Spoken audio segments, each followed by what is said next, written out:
اور تو ان کی دعا کی برکت سے بارش نازل فرماتا تھا. اب ہم تیرے نبی کے چچا کو لے کے آئے, ان کی دعا کی برکت سے بارش نازل فرما, تو بارش ہو جاتی. کیا حضرت عمر رسول اللہ کی وفات کے بعد نبی صلی اللہ علیہ وآلہ وسلم کی اللہ کے حضور بزرگی کے قائل نہیں تھے؟ ہمارے نزدیک تو وفات کے بعد نبی علیہ السلام کا مقام اور بڑھ گیا. وَلَلْآخِرَةُ خَيْرٌ لَكَ مِنَ الْأُولَى, اے نبی تمہارا ہر آنے والا لمحہ گزرے ہوئے سے بہتر ہے. آج کی ڈیٹ میں جو نبی علیہ السلام کی حیات النبی والی زندگی ہے قبر مبارک میں, برزخی آخرت کی زندگی, وہ اس زندگی سے افضل ہے جو آپ دنیا میں گزار کے گئے ہیں. اور قیامت کے دن کی زندگی اس زندگی سے افضل ہوگی, اور جنت کی زندگی قیامت کے دن کی زندگی سے افضل ہوگی. آپ کے تو مراتب دن بدن بڑھتے جا رہے ہیں. آپ صلی اللہ علیہ وآلہ وسلم کے مرتبے کو اللہ تعالی نے دن بدن عروج ہی دیا ہے, لیکن صحابہ کرام کو پتا تھا کہ اب ہماری نبی علیہ السلام کے ساتھ اس طرح کی کمیونیکیشن نہیں ہو سکتی. آپ اللہ کی جنتوں میں, ہمارا درود و سلام آپ تک پہنچتا ہے. بخاری مسلم دونوں میں حدیث ہے, جب تم پڑھو گے السلام علیکہ ایھا النبی ورحمۃ اللہ وبرکاتہ, السلام علینا وعلی عباد اللہ الصالحین, تو زمین و آسمان میں ہر نیک بندے تک تمہارا سلام پہنچ جائے گا. ہم یہاں جب پڑھتے ہیں نا السلام علیکہ ایھا النبی, تو ہمارا سلام ہمارے نبی تک پہنچ رہا ہے. یہ ہم کو اسٹوری نہیں ہے, یہ جو دیوبندیوں نے اور وہابی اہل حدیثوں نے مشہور کر دیا یہ شب معراج کی گفتگو ہے, جھوٹ. یہ نبی صلی اللہ علیہ وآلہ وسلم نے صحیح بخاری اور مسلم میں خود تشہد قرآن کی صورتوں کی طرح تعلیم فرمایا. ابن عباس کہتے ہیں اور ابن مسعود کہتے ہیں میرا تو ہاتھ دونوں ہاتھوں میں لے کے نبی علیہ السلام نے مجھے سکھایا تھا التحیات للہ والصلوات والطیبات, السلام علیکہ ایھا النبی ورحمۃ اللہ وبرکاتہ. تو یہ کوئی سٹوری نہیں ہے, یہ ہم واقعی پڑھتے ہیں. السلام علیکہ یا نبی اللہ اور السلام علیکہ ایھا النبی, یہ ایک ہی سیغے ہیں. ہم یا رسول اللہ کے قائل ہیں, لبیک یا رسول اللہ بھی کہے, یہ ہمارا عقیدہ ہے. ہماری تو نماز ہی مکمل نہیں ہوتی جب تک ہم السلام علیکہ ایھا النبی یا السلام علیکہ یا نبی اللہ نہ پڑھ لیں. یہ ہماری ایمان کا حصہ ہے, ہماری نماز کا حصہ ہے.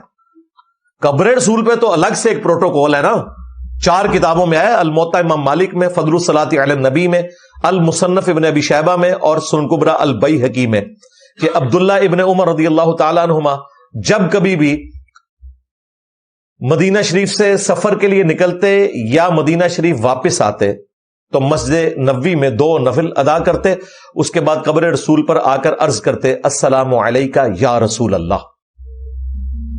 پھر حضرت ابو بکر کی قبر پہ السلام علیکہ یا ابا بکر, اور پھر حضرت عمر کی قبر پہ السلام علیکہ یا عمر, اور ایک روایت میں السلام علیکہ یا ابدا, اے میرے باپ آپ پر سلام ہو. تو یا رسول اللہ کے ہم قائل ہیں, الحمدللہ ہم ہی تو قائل ہیں. یہ کہنا کہ یہ یا رسول اللہ سے چڑھتے ہیں, استغفر اللہ. ہم جس دن چڑھے کہ ہمیں گمان بھی ہے تو ہم اپنے آپ کو مسلمان بھی تصور نہ کریں, خود بخود ڈاکٹرن بنا کے ہماری طرف تھوپنا شروع کر دیتے ہیں. ہمیں یہ اختلاف ہے کہ جو صحابہ کرام علیہم رضوان اپنی مبارک آنکھوں سے نبی علیہ السلام کے معجزات دیکھ چکے تھے, وہ قبر رسول پہ جا کے آپ سے نہیں مانگتے تھے, بلکہ نبی علیہ السلام کی وفات کے بعد ان کے چچا سے دعا کروا رہے ہیں. حضرت عمر انا کننا نتوسل الیک بنبینا, اور سیدنا عمر امت کو عقیدہ بتا رہے ہیں کہ صحیح وسیلہ شخصی یہ ہے کہ جو شخص دنیا میں موجود ہے اس سے جا کر دعا کروانا. لیکن یہ کہتے ہیں نہیں قبر سے جا کے مانگو. ایک طرف کہتے ہیں جی ہم بھی آخرت کی زندگی مانتے ہیں, لیکن دوسری طرف انہوں نے وہ جعلی واقعہ شیخ احمد رفائی کا مشہور کیا ہوا ہے, جو شیخ زکریا کاندلوی دیوبندی تبلیغی جماعت والے نے بھی لکھا فضائل حج میں, اور باپا جانی نے فضان سنت میں, اور مفتی تقی عثمانی صاحب نے درس حدیث میں وہ واقعہ سنایا ہوا ہے. مورخین نے لکھا ہے کہ جو ہی یہ شعر پڑھے تو روضہ اقدس میں سے نبی کریم سرور دو عالم صلی اللہ علیہ وسلم کا دست مبارک ظاہر ہوا, اور ہزاروں انسانوں نے یہ نظارہ کیا کہ دست مبارک ظاہر ہوا. احمد کبیر رفاعی رحمۃ اللہ نے دست مبارک کو بوسہ دیا اور دست مبارک پھر واپس کرے. اتنا عظیم الشان واقعہ ان کے ساتھ پیش آیا، اور یہ مورخین نے متعدد تاریخوں میں لکھا ہے اور لکھا ہے کہ ہزارہ افراد کی موجودگی میں یہ واقعہ پیش آیا۔ درس حدیث کا اس واقعے سے کیا لینا دینا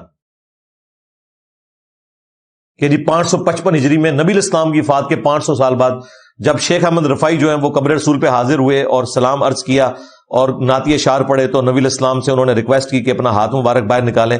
کہتے ہیں 90,000 لوگوں کی موجودگی میں حضور کا ہاتھ نکلا باہر اور شیخ احمد رفاعی نے بوسہ دیا، اور ان 90,000 لوگوں میں شیخ عبد القادر جیلانی کا نام بھی ذکر کیا جاتا ہے۔ کول بھی ٹھوک دیتا۔ میں نے کہا بڑی بدبختی ہے، عبد القادر جیلانی نے تو ہاتھ نہیں چوما، اس میں لکھا ہے صرف شیخ احمد رفاعی نے چوما۔ مرید نے چوم لیا، اس کا پیر عبد القادر جیلانی وہاں ہے، وہ نہیں چوم سکا۔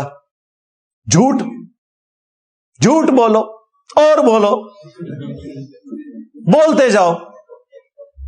یہ مبارک ہاتھ سیدہ فاطمہ کے لیے نہیں نکلا، ہاں یہ مبارک ہاتھ سیدہ عائشہ کے لیے نہیں نکلا جب وہ جنگ جمل کے لیے روانہ ہوئی، ہاں یہ مبارک ہاتھ اس وقت نہیں نکلا جب سقیفہ بنی ساعدہ ہو رہا تھا اور خلافت کے حوالے سے صحابہ کرام میں اختلاف ہو گیا اور 6 مہینے تک حضرت علی ناراض رہے، کسی کو وہم بھی نہیں آیا کہ جا کے قبر رسول سے فیصلہ کروا لے۔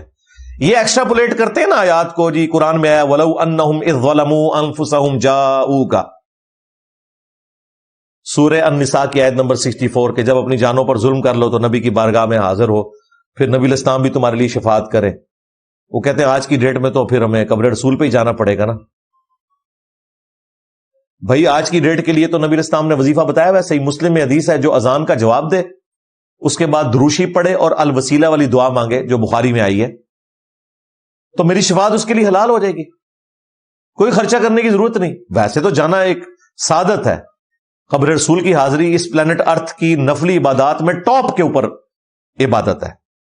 جو لوگ مدینہ شریف رہتے ہیں وہ روزانہ حاضری دیں، اس میں تو کوئی شک نہیں ہے، لیکن نبی الاسلام غریبوں کے بھی پیغمبر ہیں، انہوں نے ہر شخص کے لیے وظیفہ بتا دیا۔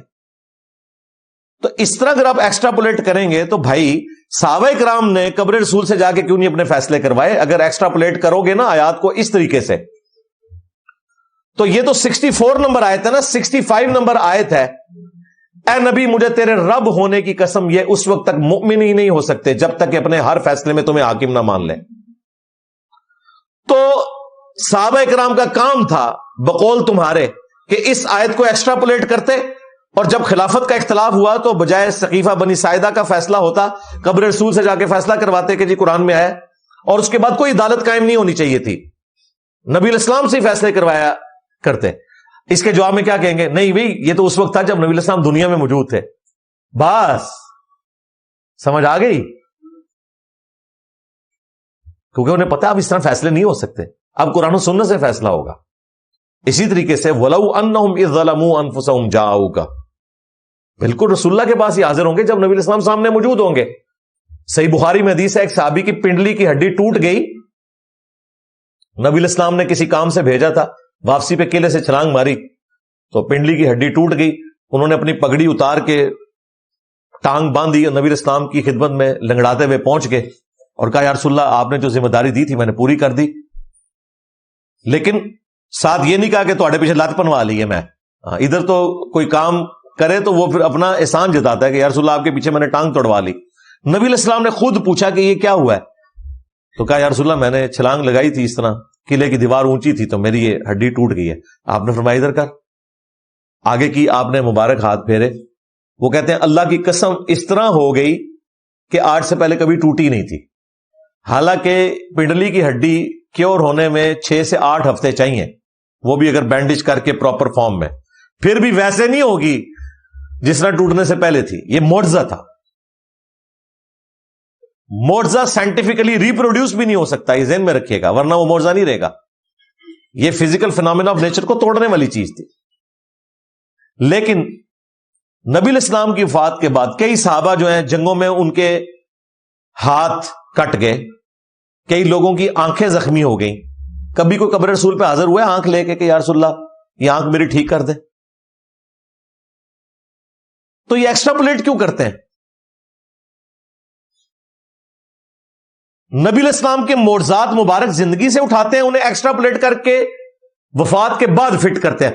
اگر اسلام کی تو شخصیت بڑی غیر معمولی تھی, یہ ذہن میں رکھیے گا. بخاری اور مسلم دونوں میں حدیث ہے, نبی صلی اللہ علیہ وآلہ وسلم اپنی پیٹھ کے پیچھے بھی دیکھ لیتے تھے. ہمیں تو بڑی مشکل سے 180 ڈگری کا ویژن نظر آتا ہے. آپ علیہ السلام کی یہاں پہ آنکھ نہیں تھی, لیکن آپ کو پیچھے بھی نظر آتا تھا. یعنی جب آپ سامنے دیکھ رہے ہوتے تھے نا, آپ پیچھے بھی دیکھ رہے ہوتے تھے. یہ اللہ تعالیٰ نے پرماننٹ معجزہ آپ کے ساتھ اٹیچ کیا ہوا تھا. اس حدیث میں الفاظ ہیں کہ نماز خشوع و خضوع سے پڑھا کرو, میں پس پشت بھی اللہ کی قسم تمہیں دیکھ رہا ہوتا ہوں. یعنی نبی علیہ السلام امامت کروا رہے ہیں اور پیچھے کوئی بار بار داڑھی کے ساتھ کھیل رہا ہے یا کوئی کھجلی کر رہا ہے, وہ نبی علیہ السلام کو نظر آ رہا ہوتا تھا. یہ ایک اسپیشل پروٹیکشن تھی. لہذا آپ علیہ السلام کی بھی 2 آنکھیں تھیں, لیکن ہماری طرح کی 2 آنکھیں نہیں تھیں, یہ ذہن میں رکھیے گا. اسی طریقے سے بخاری مسلم میں آتا ہے, اللہ کے محبوب صلی اللہ علیہ وآلہ وسلم نے سورج گرہن کی نماز پڑھائی اور نماز کے دوران چند قدم آگے چلے اور پھر واپس آئے.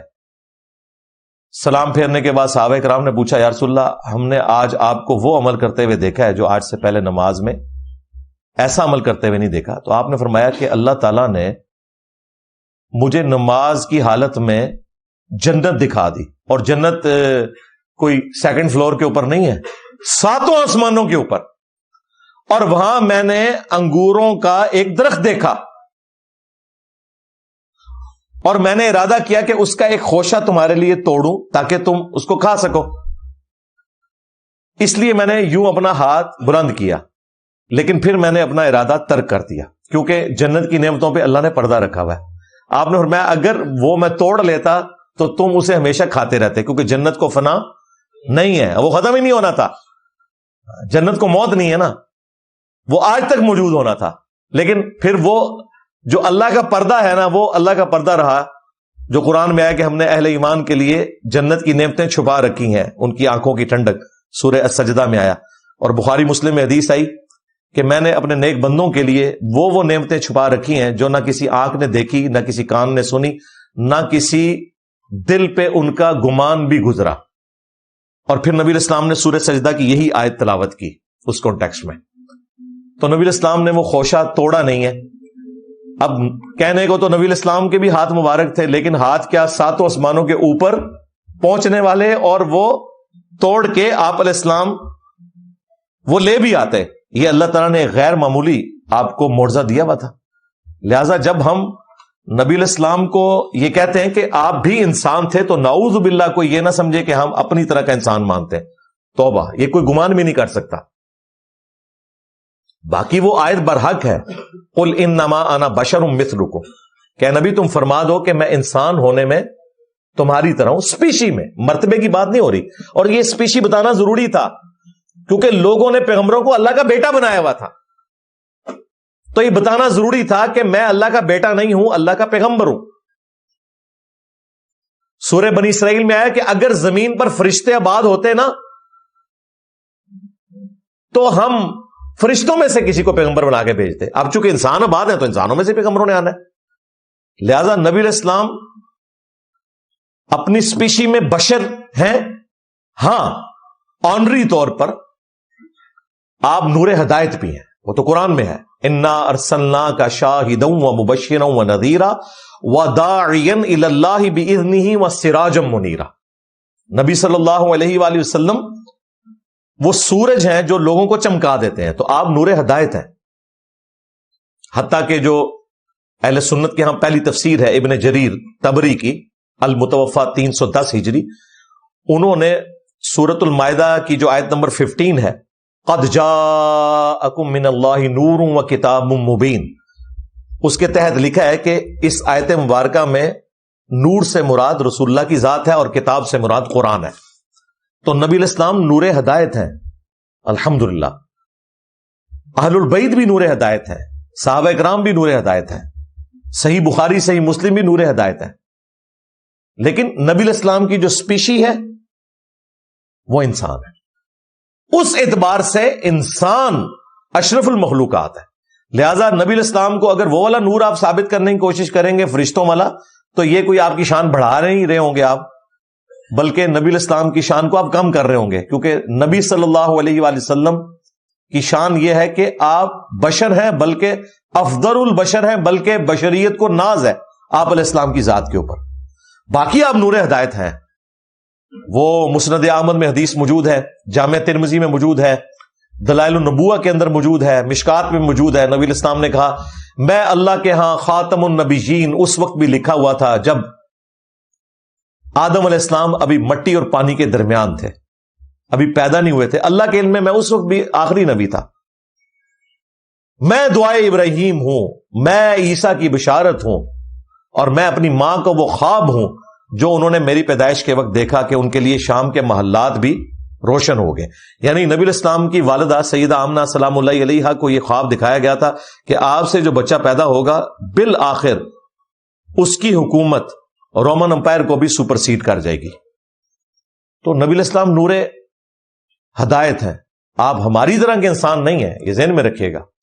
اسی لیے بخاری مسلم میں آتا ہے نا کہ نبی صلی اللہ علیہ وآلہ وسلم وصال کے روزے رکھا کرتے تھے، یعنی ایک روزہ افطار کیے بغیر اگلا روزہ، اور کنٹینیوس 2 3 4 دن تک۔ صحابہ کرام نے بھی اس سنت میں عمل کرنے کی کوشش کی حضور سے پوچھے بغیر، ان کے لیے اتنا ہی کافی تھا کہ اللہ کے نبی کر رہے ہیں، لیکن وہ نبھا نہیں سکے، بے ہوش ہو گئے۔ تو نبی علیہ السلام ناراض ہوئے، آپ نے فرمایا ایکم مثلی، تم میں سے کون ہے جو میری مثل ہو؟ کسی نے نہیں پڑھا قل انما انا بشر مثلکم، اس کا یہ مطلب ہے ہی نہیں ہے جو بعض وہابی ٹائپ لوگوں نے لیا۔ میں سب کی بات نہیں کرتا، بعض ایگزیجریٹ کر گئے۔ آپ نے فرمایا کہ میں رات اپنے رب کے پاس گزارتا ہوں، میرا رب رات کو مجھے کھلاتا بھی ہے اور پلاتا بھی ہے، تم میں سے کون میری مثل ہو سکتا ہے؟ لہذا تم نے اس طرح کے وصال کے روزے نہیں رکھنے۔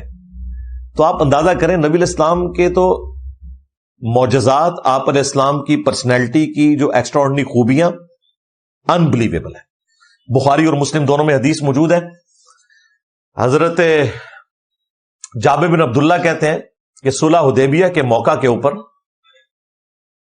پانی ختم ہو گیا، بمشکل ساروں سے جمع کر کے ایک پیالہ اکٹھا کیا ہم نے، اور نبی صلی اللہ علیہ وآلہ وسلم نے اپنا مبارک ہاتھ اس پیالے میں ڈالا اور اس میں سے پانی کے چشمے نکلنے شروع ہو گئے۔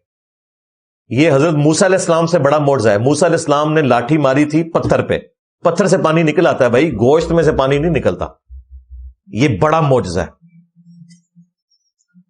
تو وہ تابعین پوچھتے ہیں کہ جابر بن عبداللہ آپ کتنے لوگ تھے جنہوں نے ایک پیالے سے جس میں سے چشمے رواں تھے پیا؟ تو وہ فرماتے ہیں کہ اللہ کی قسم اگر ہم 1,00,000 بھی ہوتے نا وہ پانی زیادہ تھا، البتہ اس وقت ہم 1500 تھے، 1,500 بندہ، 1,500 بندہ، اور وہ کہتے ہیں 1,500 لوگوں نے ایک پیالے سے پانی پیا، پانی مشکیزوں میں سٹور بھی کیا، اپنے جانوروں کو بھی پلایا، اور نبی الاسلام کی مبارک انگلیوں سے مسلسل پانی کے چشمے جاری ہیں۔ لہذا نبی الاسلام کے ہاتھ مبارک ہمارے ہاتھوں کی طرح نہیں تھے، یہ ذہن میں رکھیے گا۔ بلکہ وہ صحیح مسلم میں ایک حدیث ہے کہ ایک اور سفر میں اسی طریقے سے راشن کم پڑ گیا، تو حضرت عمر نے کھانا پانی ایک دسترخوان میں تھوڑا سا جمع کیا اور کہا یا رسول اللہ آپ برکت کے لیے دعا فرمائیں۔ تو آپ علیہ السلام نے برکت کی دعا کی تو وہ ہزاروں لوگوں کو کفایت کر گیا۔ یہ جتنے معجزات ہیں ان میں آپ کو ہمیشہ یہ ملے گا کہ تھوڑا سا پانی تھا اور وہ ہزاروں کو کفایت کر گیا۔ کریشن ایکس نہیلو کبھی نہیں ہوگی، عدم ماض سے وجود نہیں آئے گا، وہ صرف اللہ کی خوبی ہے۔ نبی علیہ السلام کی دعا کی برکت سے تھوڑے میں اضافہ ہو جاتا تھا۔ یہ کبھی نہیں ہوا کہ نبی علیہ السلام جو ہے وہ ایسے صراحتاً اپنا ہاتھ مبارک آگے کریں اور اس میں سے پانی نکلے، نہیں، تھوڑا پانی ہوگا اس میں ہاتھ رکھیں گے تو پانی جاری ہوگا۔ یہ اللہ نے فرق رکھا ہوا ہے۔